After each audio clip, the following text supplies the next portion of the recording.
Welcome guys to another Unreal Engine video. This video is going to be about changing the default mesh for the third person character.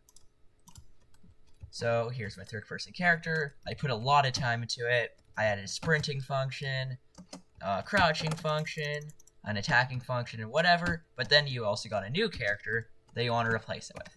So how do we do this? It's easy. All you have to do is go to content, third person BP, blueprints, third person character, or whatever yours is called.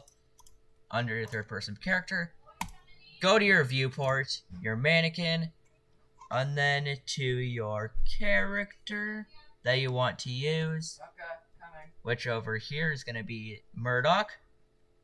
Right here, you select your character, and then you're going to see that it's static mesh. Do not compile this, or else it's going to get stuck like that, and you're going to have a lot of problems getting it back. I learned this the hard way. So then under anim class, you hit anim class, and then Murdoch anim blueprint, or whatever your blueprint is called. You hit compile, and then when I hit play, your character should have everything that the character that you used will have. And it's being weird because it still needs to compile. Yeah, that's the end of today's video. That's it. That's all there is to it. So yeah, bye. Subscribe, leave a comment. I'm responding to every single comment.